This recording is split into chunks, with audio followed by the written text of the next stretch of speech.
Bonjour, tu viens de découvrir que tu as un cancer du sein et aimerais en savoir plus sur ce qui t'attend? Tu es en plein parcours et aimerais avoir des réponses à tes questions? Tu aides quelqu'un et ne comprends pas vraiment ce que la personne que tu accompagnes vit réellement? Ce podcast te donnera toutes les réponses que tu attends. Tu y trouveras, outre mon témoignage, des interviews d'intervenants divers, de paramédicaux, de thérapeutes de médecine complémentaire. Je t'y transmettrai également des conseils et des outils pratiques, souvent issus de mon expérience ou de celle d'autres malades, afin de mieux vivre et comprendre ce qui t'arrive. Je m'appelle Françoise Boutet et en 2022, j'ai vécu et vaincu 3 cancers, du sein et du poumon. Je te transmets ici tout ce que j'aurais aimé savoir, tout ce que j'ai pu glaner et tous les outils qui m'ont aidé à vivre le mieux possible cette période. Alors, si autour de toi tu connais quelqu'un atteint de cette maladie, n'hésite pas à lui parler de mon podcast ou à lui transmettre directement le lien de celui-ci.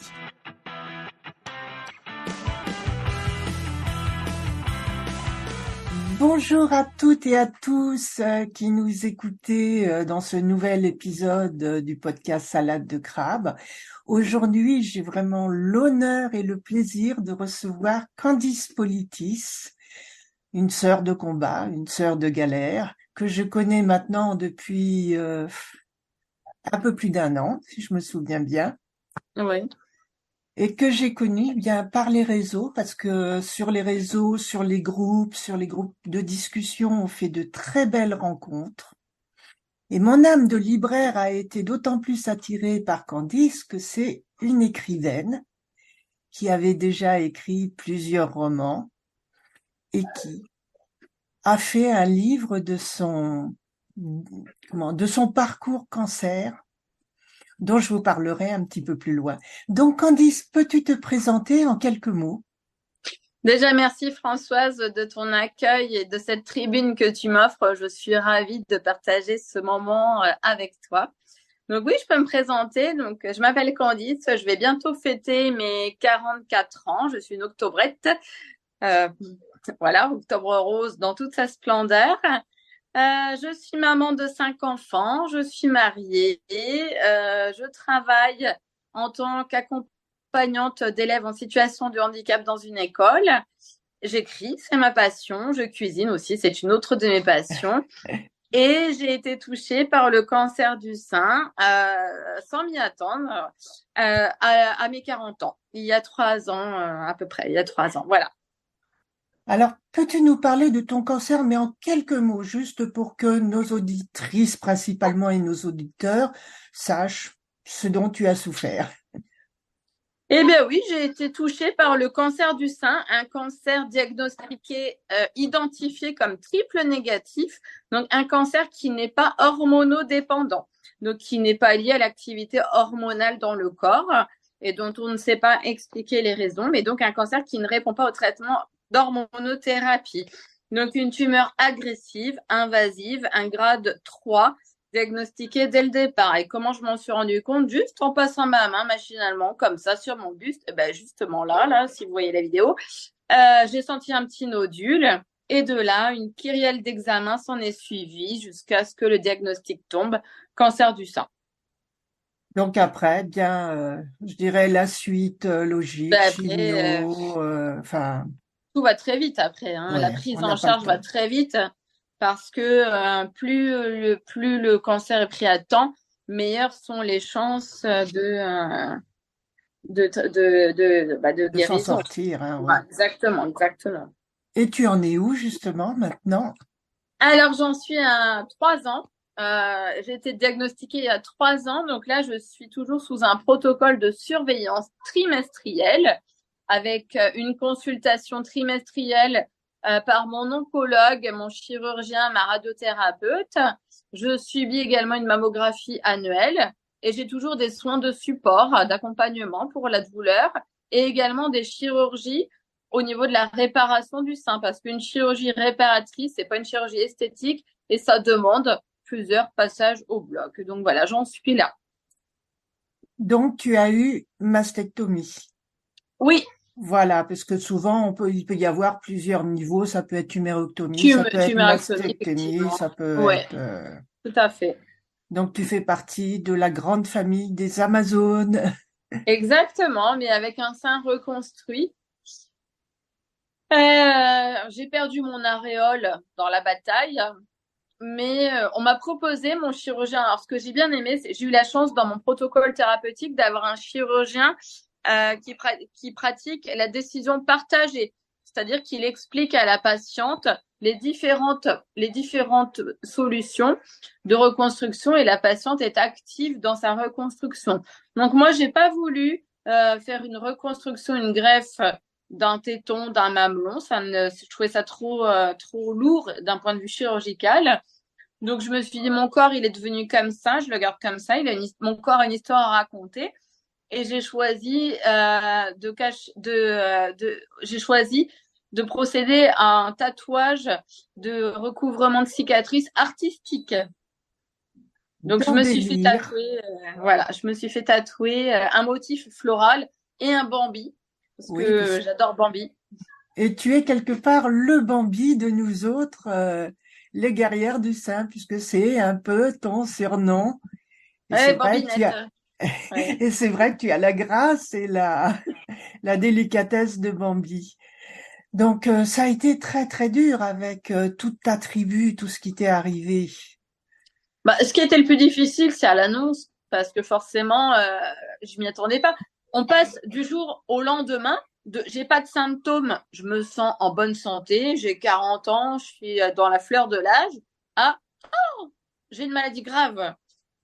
Parce que, à part ce nodule, je n'avais pas d'autres symptômes qui pouvaient m'inquiéter en me disant, oh, il faudrait peut-être que j'aille faire un check-up chez le médecin. Tout allait bien. Donc, c'est très, très difficile, c'est brutal, c'est vraiment un tsunami. Et c'est vrai que, étant maman d'enfants en bas âge, à l'époque, mon dernier, il avait 2 ans. Je me suis dit, Petit. mais non, je veux pas laisser 5 enfants orphelins, quoi. Mais c'est C'est ça qui génial était d'avoir eu difficile. cette pulsion de vie, de combat dès le début. Et tu Ouais. l'as ressenti dès le début. Tu n'avais Ah pas le bah oui. choix quelque Ah part. bah oui. Ah bah oui. Pour eux, aller le plus loin possible, hein. Toujours plus loin, toujours plus fort, toujours plus haut. Ça, pour eux, c'était évident, quoi. Et comment as-tu fait pour annoncer cela à tes enfants? Parce que c'est quelque chose qui est quand même, qui doit être poignant pour une maman quand elle a des petits, justement.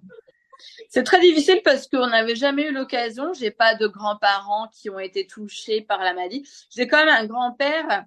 Mon grand-père est décédé à 93 ans. Il a jamais été hospitalisé, hein. Donc, c'est vrai que à la maison, dans la famille, dans notre culture familiale, on connaît pas la maladie.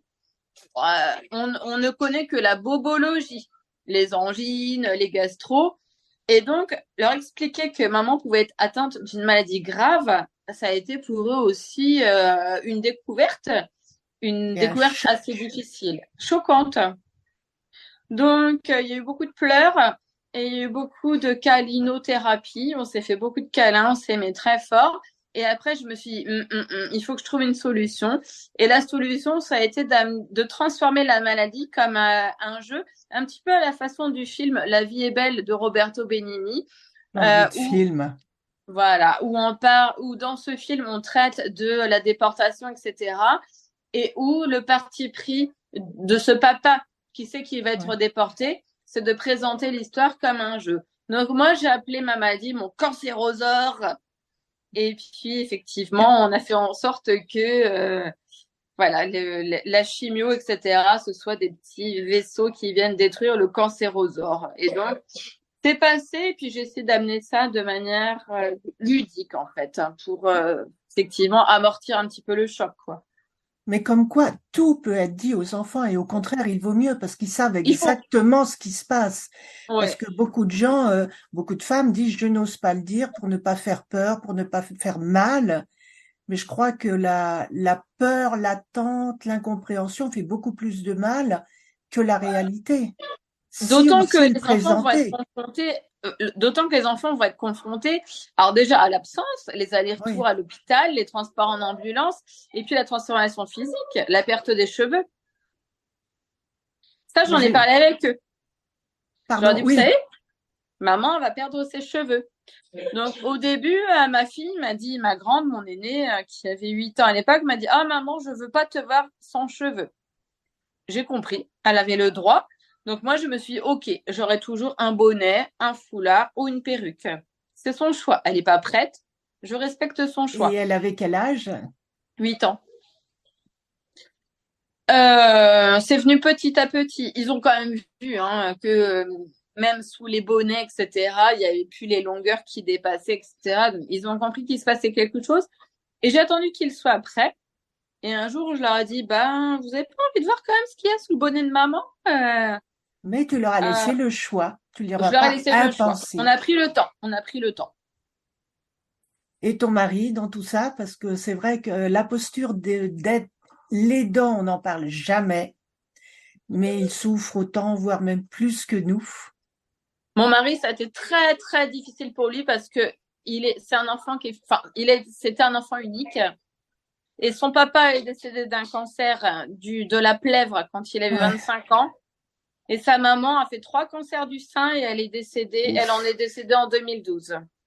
Donc ça a réactivé, ça a Ça a rappelé beaucoup de réactivé, il s'est dit, choses mais pourquoi? très... Il s'est dit, pourquoi j'ai perdu mon papa, ma maman, et puis alors ma femme qui a 40 ans, qui est aujourd'hui atteinte? Pourquoi? Ça a été très, très dur pour lui. Et donc, ce qui s'est passé, c'est qu'il y a une espèce c'est moi qui l'ai porté, en fait. Mm. Et quelque part, ça m'a aussi aidé à surmonter la maladie parce que c'est moi qui suis devenue support. Et de devenir support m'a aidé aussi. Ça fait partie de la thérapie finalement. Mais c'est vrai qu'il y a beaucoup, beaucoup de d'actes thérapeutiques. Je sais pas que c'est pas vraiment l'acte, mais de réactions qui sont thérapeutiques. Et C'est nous avons ça. chacune ou chacun les nôtres. Donc toi, c'était tes enfants, c'était ton mari, c'était l'amour qui vous réunissait tous et qui Ouais. transparaît dans ce que tu dis. Et en me rendant actrice, et ben finalement, c'était une façon pour moi de m'emparer de mon sujet et puis de ne plus en avoir peur et puis de l'affronter, de le traiter, de le traiter. Et tu en as fait un livre, mais avais-tu déjà commencé à y penser ou à écrire ou est-ce que tu l'as écrit après? Oh, il m'a fallu 3 mois. Il y a eu un délai de 3 mois entre le moment où je me suis lancée et puis parce qu'il fallait psychologiquement déjà que j'encaisse la maladie, etc. Et effectivement, au bout de 3 mois, une fois que je me suis dit, bon, ça y est, je suis lancée dans ma tête psychologiquement, je me sens positive, disponible à guérir, à subir les traitements. Et je me suis dit, bah, évidemment, étant donné que j'écris, il faut forcément que je m'empare de ce sujet, quoi. Je ne peux pas passer à côté, quoi. Donc, Oui, voilà, il m'a donc juste fallu ce petit délai de digestion et bah oui, puis de digestion et puis de prise en main de la maladie et puis voilà, de de rodage. réactivité, Bah, comme un rodage, hein, finalement, hein. parce que toute notre vie est totalement bousculée par ce qui nous arrive. Et toi C'est ça. d'autant plus parce que tu as eu la chimiothérapie et puis après la reconstruction, donc ce sont des étapes supplémentaires. Oui, oui. Après, j'ai eu 16 séances de chimiothérapie. J'ai eu une chirurgie qui s'est mal passée. J'ai dû subir un retour de bloc le lendemain matin parce que j'ai fait un œdème XXL qui m'a valu un retour au bloc le lendemain matin. Mon anesthésiste m'a dit, bon, on s'est déjà vu hier. Qu'est-ce que vous faites là? Et j'ai eu 25 séances de radiothérapie. Bon, après, voilà, sur les 2 dernières années, j'ai encore eu des soins de suite et d'autres chirurgies réparatrices, mais effectivement, c'est lourd.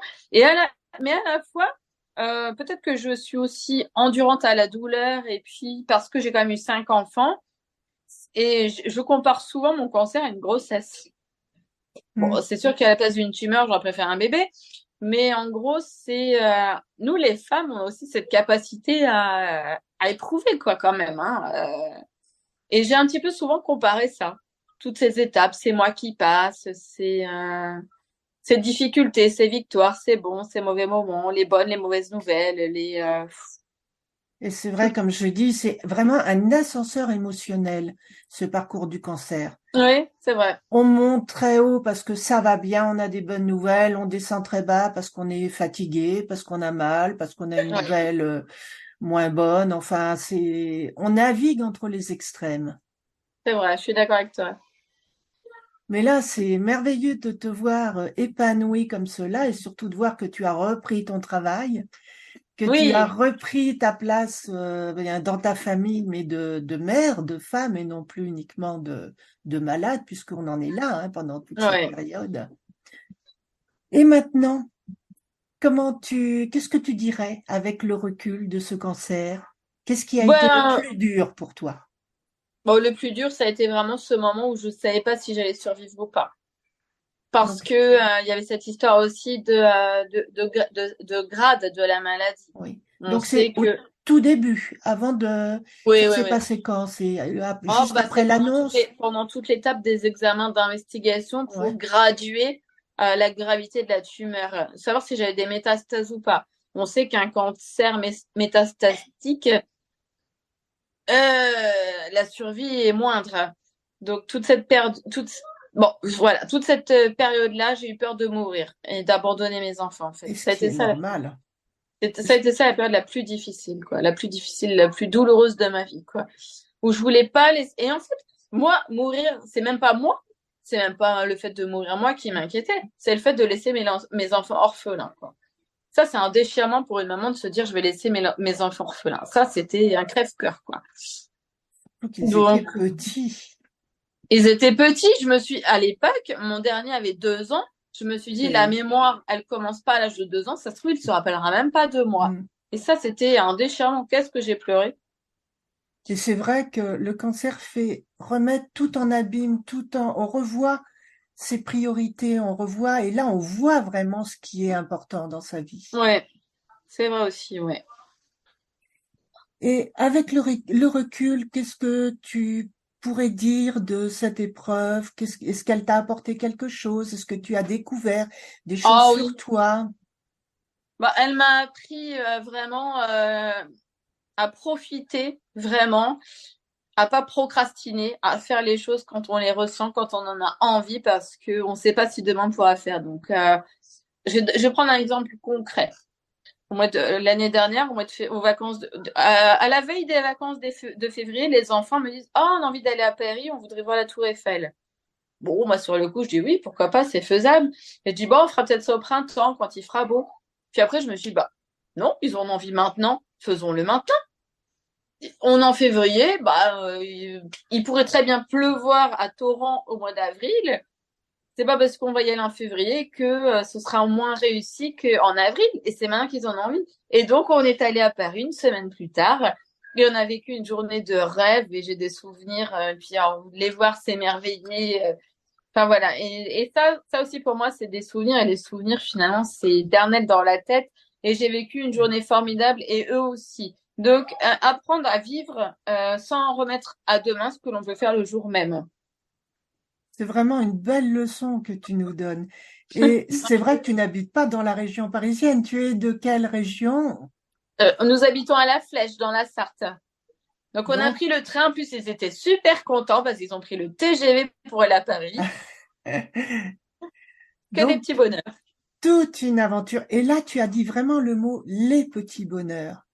Moi, personnellement, j'ai appris à savourer tous les petits bonheurs pendant toute cette période et encore maintenant. Ouais, Et ça peut être un rayon de soleil comme en ce moment, ça peut être une fleur, ça peut être un sourire, ça peut être, enfin, les petites choses dont on ne se rendait pas forcément compte avant. c'est vrai. Et c'est ça qui Mais je suis donne d'accord avec toi parce que ce matin, tu vois, ce matin, donc en emmenant les enfants à l'école, on a vu un chevreuil parce qu'on traverse la forêt. Donc, alors, on voit régulièrement un écureuil que les enfants ont baptisé Nutella. Donc, tous les matins, c'est est-ce qu'on va avoir Nutella? Et là, ce matin, on a vu un chevreuil. Et de les entendre s'émerveiller dans la voiture, ça m'a procuré un bonheur, voilà, un petit bonheur. Et d'ailleurs, je pense que ce serait intéressant, alors pour moi, mais comme pour celles et ceux qui vont nous écouter, de consigner dans un Ah cahier oui, les petits bonheurs du jour. Tiens, aujourd'hui, j'ai ressenti ça comme petit bonheur, j'ai ça comme petit plaisir. Se faire un cahier des petits plaisirs ou des petits bonheurs du jour. ou des choses gratifiantes que l'on a faites. Nous, ce qui nous Et puis des fait, choses toutes bêtes, mais se dire, tiens, aujourd'hui, j'ai vécu ça, ça m'a fait du bien. Il y a un enfant à l'école qui est venu me donner un morceau de gâteau parce que c'est son anniversaire, bah ça m'a touché. Ou je sais pas, enfin, c'est après chacun en fonction de sa ah vie, ouais, bien sûr. c'est vrai, moi j'avais commencé à faire ça et puis après c'est tombé dans un coin. D'ailleurs, Ouais, je ouais. sais où est le carnet. Et Mhm. c'est vrai que on dit quand ça va pas, reprenez ce carnet et Ouais, relisez-le. Et là, vous vous remettez dans l'énergie, dans l'émotion que vous avez vécue et même si le, le monde vous paraît gris à ce moment-là, vous vous remettez dans ces yeux d'enfant comme toi, tu t'es remis dans tes yeux d'enfant quand tu as entendu et quand tu as vu tes enfants s'émerveiller. Et c'est ça aussi, c'est revenir, oublier qu'on oh, est un puis moi aussi, adulte et j'étais qu'on émerveillée parce doit... que j'adore les animaux. Et les Bambis en plus. Oh là là, bah alors, une petite biche, là, en plus, c'était une femelle, elle n'avait pas de bois. Parce que j'ai deux enfants. Ah, il n'y a pas de bois. Et il faut dire aussi que avec tout ça, bah, tu en parles merveilleusement bien dans le livre que tu as écrit. Et c'est ce livre qui m'a permis de te connaître C'est vrai, un ouais. peu mieux, puisqu'on se connaissait de loin, enfin je dirais par nos posts, par nos Oui, messages, par nos discussions par Internet interposées. Et tu as eu la gentillesse de m'envoyer ce témoignage et ça m'a permis vraiment de te connaître beaucoup mieux oui. et de connaître, je dirais, toute cette période que tu as traversée et qui était d'autant plus difficile que tu souffrais d'une autre pathologie qui est Oui. l'anorexie et qui fait que ça n'a pas, enfin, ça a rendu plus difficile certaines choses. En fait, oui, j'ai encore beaucoup à creuser sur le sujet. Et je pense que, mais j'ai voulu être transparente dans mon livre. Je voulais pas que les gens pensent que j'avais maigri à cause du cancer. Parce que enfin, c'est une légende de croire que parce qu'on a un cancer, on maigrit. Moi, je connais des patientes qui ont grossi à cause des traitements. Au niveau de Ouais. l'hormonothérapie, notamment. Je connais des personnes atteintes d'un cancer qui, à cause de l'hormonothérapie, ont pris du poids. Donc, faut arrêter de penser que parce qu'on a un cancer, on maigrit. Donc, c'est pour ça que je voulais être transparente et que je voulais pas faire croire que si j'avais perdu du poids, c'était parce que j'avais eu un cancer. J'ai été dans mon livre, effectivement, je raconte que je souffre d'une autre pathologie bien plus ancrée dans mon corps et dans mon cerveau. C'est une maladie mentale, donc dans mon cerveau, depuis bah, peut-être tout le temps, elle est peut-être née avec moi.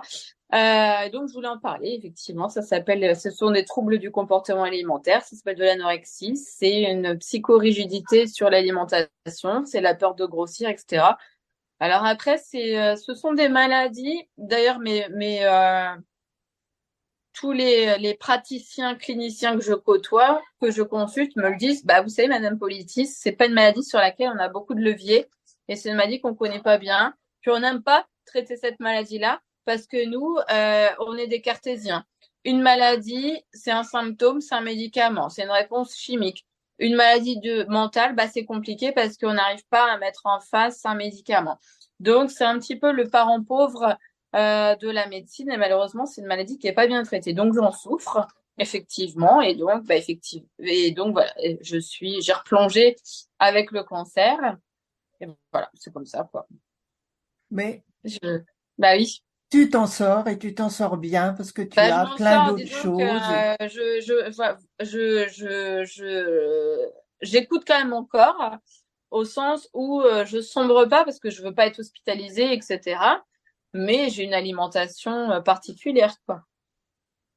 Bon, après mon entourage, les enfants connaissent, hein, on en parle avec la psychologue familiale, ils savent que j'ai ça, que c'est pas de ma faute, que c'est une maladie, que j'ai pas choisi d'être comme ça. Enfin, parce qu'il y en a beaucoup qui pensent que ça peut être un caprice ou que bah si on Ouais, veut, bah non.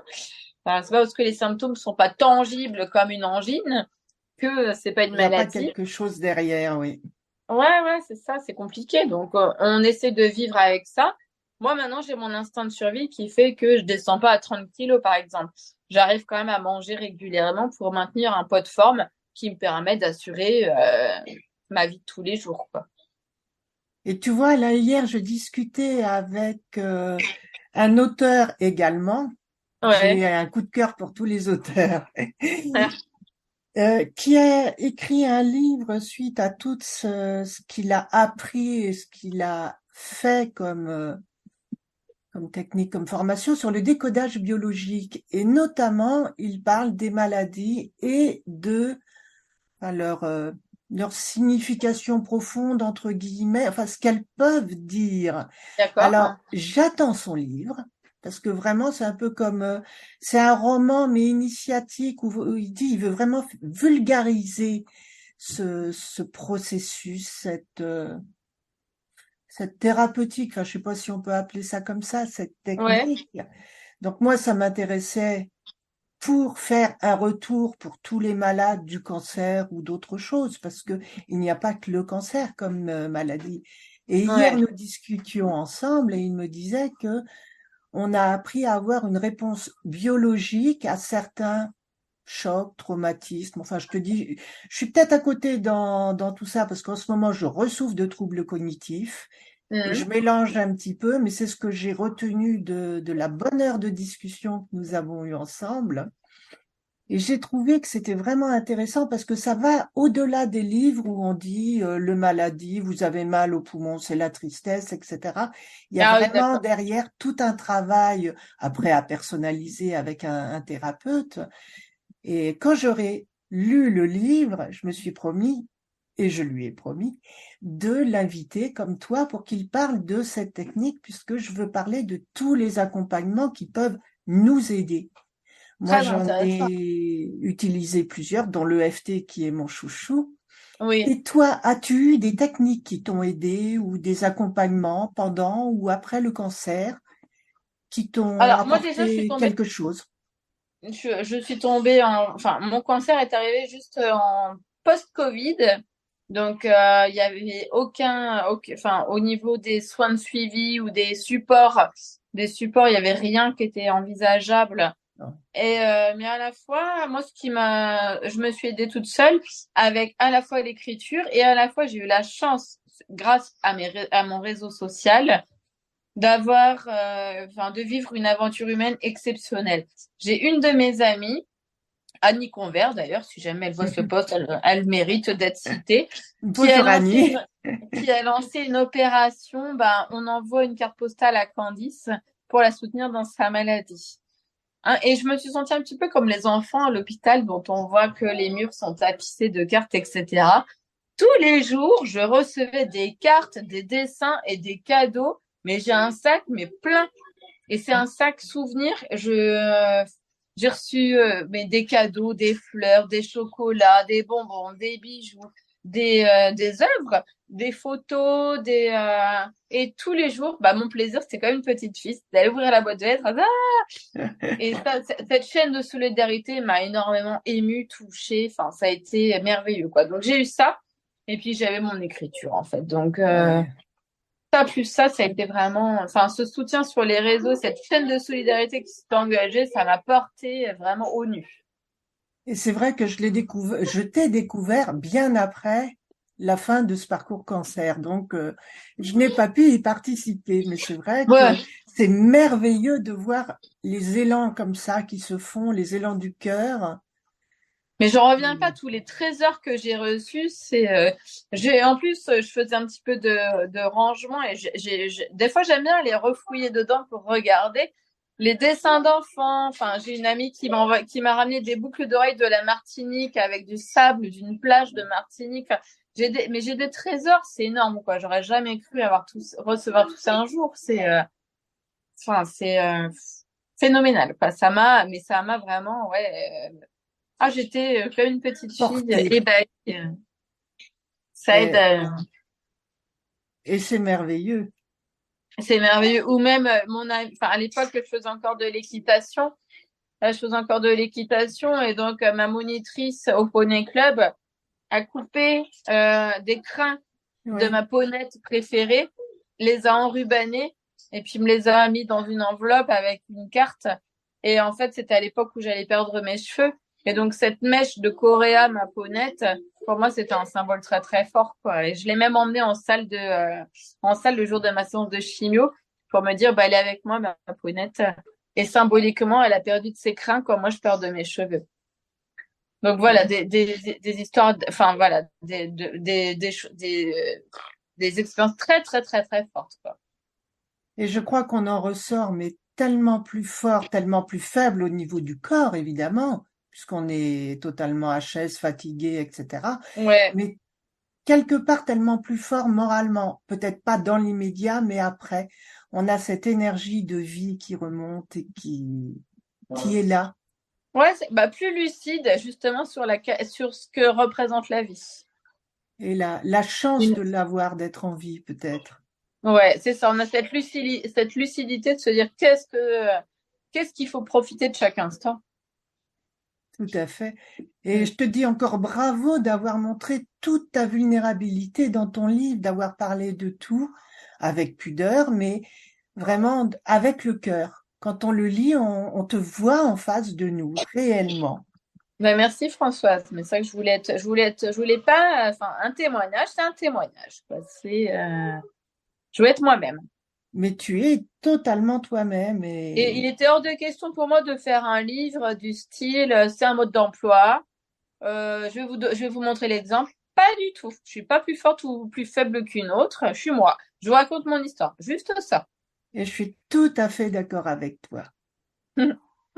Et y aurait-il un message que tu voudrais porter ou dire à nos auditrices et à nos auditeurs pour terminer cette interview?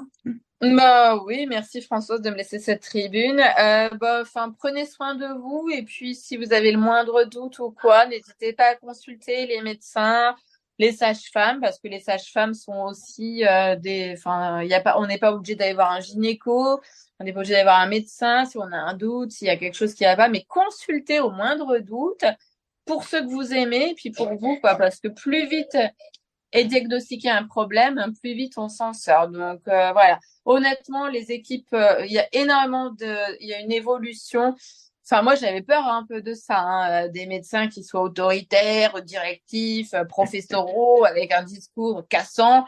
Non, la bienveillance est de rigueur de plus en plus, et ça fait partie aussi des apprentissages, des nouvelles formations dispensées aux étudiants en médecine. Donc, n'hésitez pas à consulter, n'ayez pas peur, vaut mieux pas rester avec des doutes. Juste ça. Puis dernière petite annonce. Là, juste pour vous dire que je suis en train d'écrire un second volet parce que j'ai envie de parler de l'après-cancer. Et, Parce en l'espace de 3 ans, eh ben, j'ai envie de vous raconter qu'est-ce qui se passe dans la tête d'un après-cancer, d'une après-cancéreuse pendant 3 ans. Voilà. et j'ai oublié de te demander comment s'était passé l'après-cancer. Donc là, je pense qu'on en Justement, reparlera eh ben voilà, tu vois, la boucle est la bouclée. prochaine fois. Je me Exactement, disais que c'est le j'avais thème de oublié. mon prochain livre. Ouais, parce que je pense que c'est bien aussi de raconter ce qui se passe Ah après. ouais. Et je crois que c'est encore plus dur parce qu'on est lâché du jour au lendemain. Enfin, moi, ça a été mon cas. Ouais, Et c'est là où j'ai vraiment galéré parce que comme toi, je voulais trouver des solutions pour m'aider ouais, et j'en ai trouvé, mais il faut chercher, il faut avoir l'énergie, il faut avoir la volonté, enfin, dans mon cas, ça a été ça. Et je suis très contente d'avoir trouvé toutes ces aides. Et mon but, ce serait vraiment de les faire connaître à tout le monde.